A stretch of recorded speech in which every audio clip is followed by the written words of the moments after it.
오늘도 암호화폐 투자자들을 털어내려는 세력들과 이를 꾹 붙들고 있는 우리 투자자들 간의 혈전이 벌어지고 있는 가운데 인사를 드려보고 있는 크립토 마토입니다. 내가 쥔 비트코인, 내가 원할 때가 아니면 팔지 않겠다라는 의지를 확인하면서 오늘 영상 시작해 보도록 하겠습니다. 첫 번째로 오늘도 미국 관세 관련된 업데이트가 있습니다. 미국의 상무부 장관은 미국이 지금 현재 캐나다와 멕시코, 중국과 관세 전쟁을 벌이고 있는 가운데 자동차 제품에 이어가지고 무역 협정에 따라가지고 여기 해당되는 수입되는 다른 상품들도 관세를 한 달 정도 유예할 가능성이 있다라고 밝힌 후에 트럼프 대통령은 멕시코의 대통령과 전화 통화를 함으로써 무역 협정에 해당되는 상품에 대한 관세를 4월 2일까지 미루게 될 것이다라고 발표를 했습니다. 자, 그러나 캐나다에 관련된 이야기는 없었는데요. 자, 과연 캐나다 같은 경우도 무역 협정에 따라 가지고 관세를 한 달 더 미룰지 지켜보도록 하겠습니다. 이어서는 유럽중앙은행이 5연속으로다가 금리 인하 0.25% 금리를 추가로 인하했다라고 발표를 했습니다. 유럽중앙은행과 연준은 결을 같이 하는 것으로 알려져 있는데요. 제롬 파월이 과연 이번 달에 연준이 금리를 내릴 것인가? 굉장히 중요하다고 볼 수가 있겠는데요. 금리가 내려와야 위험자산들 한숨 돌릴 수 있을 것 같습니다. 미국 증시 오늘도 나가리가 되고 있는데 큰 폭으로 하락이 전반적으로 진행이 되고 있습니다. 조만간에 대폭락이 나오는 것이 아니냐라는 불안감들이 계속해서 나오고 있는 가운데 달러 같은 경우는 큰 변동사항은 없었다. 비트코인은 어제 기운을 좀 차리는가 싶었더니 미국 증시와 함께 오늘 다시 한번 하락을 맞이하고 있습니다. 92,000달러 위에서 혹은 90,000달러 위에서라도 가격이 유지가 되었어야 되는데 그렇게 하지 못하고 지금 다시 한번 미끄러져 내려오며 88,156달러, 이더리움은 2,195달러에서 각각 거래가 이어지고 있습니다. 자, 그리고 어제 심심하면 한 번씩 사람들을 찌르는 마운트 곡스가 다시 한번 비트코인을 움직였다라고 해가지고 약간이나마 소란이 일기도 했었죠. 결국 아무 일은 없었습니다만은 마운트 곡스가 12,000개의 비트코인을 움직이기도 했었고, 자, 드디어 내일 새벽입니다. 백악관 최초로 트럼프와 함께하는 암호화폐 서밋. 토요일 새벽이다 보니까 실시간으로 소식을 기다리시는 분들이 계실 것 같은데요. 혹은 시청하시는 분들이 계실 것 같은데, 자, 한국 시간으로는 3월 8일 토요일 새벽 3시 30분부터 7시 30분까지 4시간 동안 해당 행사가 예정이 되어 있습니다. 제가 어제 기사를 잘못 읽어가지고 시간대를 잘못 알려드렸었는데요. 새벽 3시 30분부터 시작입니다.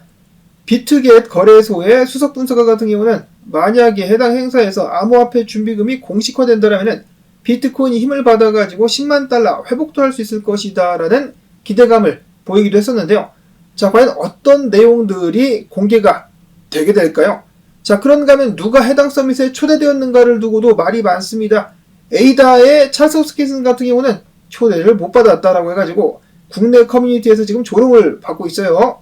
근데 그런 식으로 따지자면 솔라나의 공동창업자들 같은 경우도 초대를 못 받은 것으로 알려져 있죠. 지금 이제 초대를 받은 사람, 암호화폐 업계에 직접적으로 관련된 사람들 같은 경우는 마이클 세일러, 그리고 리플사의 빵영, 또한 암호화폐 준비금에 포함되진 않았지만은 챗링크의 설립자, 그리고 오잉, 크립토닷컴의 CEO가 초청을 받았다라고 하고, 그 외에는 거래소들 코인베이스, 로빈후드, 크라켄 등등의 CEO들이 여기에 참석을 하게 되었습니다. 그래서 준비금 목록에 계속해서 에이다가 이름을 올릴 수만 있다라면은 창업자가 참석하지 못하는 것 정도는 괜찮지 않나. 자, 물론 해당 행사에서 맛있는 게 또 나올 수도 있겠죠. 그러면은 먹는 거 좋아하는 찰스 호스킨슨으로서는 좀 아쉬울 수도 있겠습니다. 다음으로는 백악관 차례 수장 데이비드 sak스가 이렇게 발언을 했습니다. 지난 10년 동안 미국 연방정부는 약 19만 5천 개의 비트코인을 매도해가지고 3억 6,600만 달러를 확보했는데 만약에 매도하지 않고 그대로 보유를 하고 있었더라면 가치는 170억 달러를 넘겼을 것이다 라고 이야기를 했습니다. 야, 이거 독일 정부 욕할 게 아니네. 미국 정부는 더욱더 심한 삽질을 해왔었다. 특히나 오바마 시절 때 5만 개의 비트코인을 개당 270달러에 팔았었다라고 하네요. 산 사람들은 대박. 다음으로 해서 부탄 총리 같은 경우는 비트코인이 이미 부탄의 국가 전략적 비축금이다라고 발표를 했습니다. 자, 그럴 수밖에 없죠. 비트코인을 통해 가지고 가장 수지 맞은 나라가 부탄이라고 볼 수가 있겠는데 2019년부터 겁나게 채굴을 해가지고 고점 때마다 비트코인을 팔았음에도 불구하고 아직까지 13,029개나 들고 있습니다. 말 그대로 황금알을 낳는 거위가 비트코인이다. 자, 그런가 하면 미국의 뉴햄프셔주 비트코인 비축 법안 하원 상무위원회를 통과. 다음 관문은 하원 본회 표결. 그 어떤 주라도 좋으니 비트코인 관련된 법안 한 주라도 일단 통과가 좀 될 수 있으면 정말 좋겠습니다. 자, 다음으로 비트코인 현물 ETF 어제 드디어 순유입으로 돌아섰습니다. 2171만 달러. 비트코인 현물 ETF 기준으로는 거액은 아니지만은 일단 순유입이 들어왔으며 블랙록에서 3,851만 달러가 유입이 되었습니다. 오늘도 한번 기대를 해보도록 하겠고, 다음으로는 리얼비전TV의 라울파리 형님, 올해 2분기 분위기가 좋을 것이다라면서 다음과 같이 예측을 했습니다. 달러 가치, 금리, 유가가 하락하면서 미국의 금융 환경이 빠르게 개선되고 있다. 이런 추세가 계속될 경우 암호화폐는 2분기와 하반기에 양호한 성적을 거둘 수 있을 것이다. 가즈아! 말 그대로 장 전체 분위기는 좋지 않지만은 달러 같은 경우는 계속해서 하락을 해주고 있는데요. 블런치 분석가 같은 경우도 올해 말까지 달러가 계속해서 떡락하게 될 것이다라는 예상을 남겼습니다. 만약에 지금 상황에서 달러까지 강세를 보이고 있었다면은 그야말로 개공포의 장이 되었겠죠. 그나마 달러가 약세를 보이고 있어가지고 버텨주고 있는 것이 아닌가. 자, 한편 비트코인 어제 긍정적인 모습을 보여주었었으나 주요 저항에서 결국 얻어맞으면서 중요한 자리까지는 탈환하지 못하고 다시 미끄러져 내려오고 있는데 93,000원은커녕 92,000달러도 유지를 해주지 못하고 있습니다. 안타까운 상황. 다른 각도에서 봤을 때도 이런 식으로다가 고점을 높이지 못한 채로 주저앉고 있습니다. 그나마 다행인 것은 최근에 저점을 높였기 때문에 여기서 또 모르죠. 길을 모을 수 있다라면은 수렴을 통해 가지고 다시 한번 반전을 꾀볼 수가 있겠습니다. 비트코인 주봉 차트로 봤을 때는 지금 지지를 맞자마자 말아 올리고 있는 모양새가 나오고 있기 때문에 아직까지 강세는 살아있다. 주봉 마감 전까지 분석가들마다 의견이 다르지만은 95,000달러 혹은 좀 더 너그럽게 봐가지고 90,000달러 위까지만 올라와 줘도 계속해서 상승할 수 있는 희망을 이어갈 수 있다라고 합니다.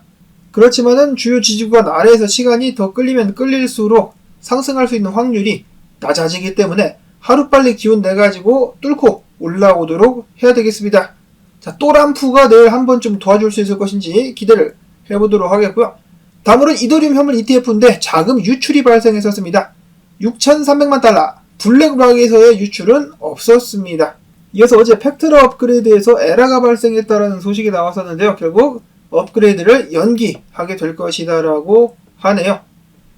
자, 한편 월드 리버티 파이낸셜 트럼프 일가의 프로젝트 같은 경우는 암호화폐 수위와 전략적인 파트너십을 맺고 비축을 하겠다라고 밝혀가지고 수위의 깜짝 펌핑을 이끌어내기도 했었습니다.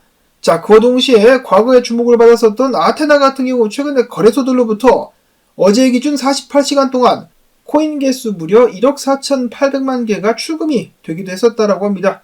굉장히 많은 숫자인데요. 조만간에 펌핑을 한번 또 보여줄 수 있을 것인가.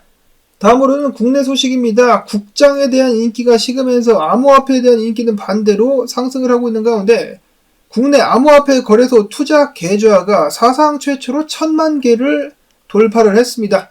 굉장히 빠른 속도로 주식시장을 따라잡고 있다라고 하는데요. 12년 만에 주식 계좌의 8분의 1에 이를 정도로 급성장했다라는 평가가 나오고 있습니다.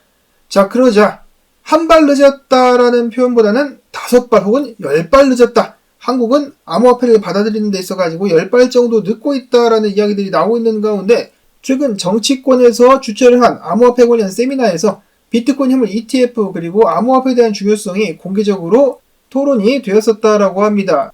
지난 6일 민주당의 민병덕 의원실과 블록미디어 공동 주최로 열렸었던 크립토 코리아를 위한 정책 세미나에서 오종욱 웨이브브리지 대표 같은 경우는 현재 미국의 비트코인 현물 ETF 시장 규모만 봐도 150조에서 160조 원으로 국내 ETF 전체 시장과 맞먹는 수준이다.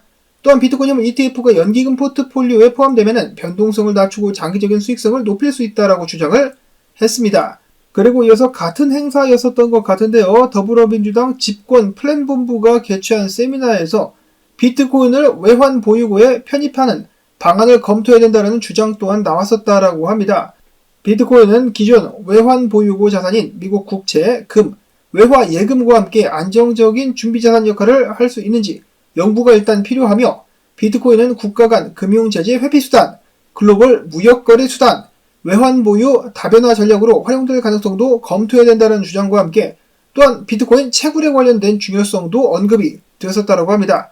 자, 과연 대한민국 정치인들이 암호화폐의 중요성을 인식하게 될 것인가? 아니면 계속해서 뒤늦은 채로 한국은 질질 끌려다니기만 할 것인가? 계속해서 지켜봐 주실 수 있기를 바라면서 오늘 영상 여기서 저는 인사를 드리도록 하겠습니다. 부디 오늘 새벽 좋은 소식들이 좀 나와줄 수 있기를 바라보면서 오늘도 크립토토마토 채널 시청료 광고 영상 틀어주기 한 편만이라도 마지막까지 여러분들께 부탁을 꼭 드리며 저는 내일 또 인사를 드리도록 하겠습니다. 행복한 금요일 되시기를 바랍니다.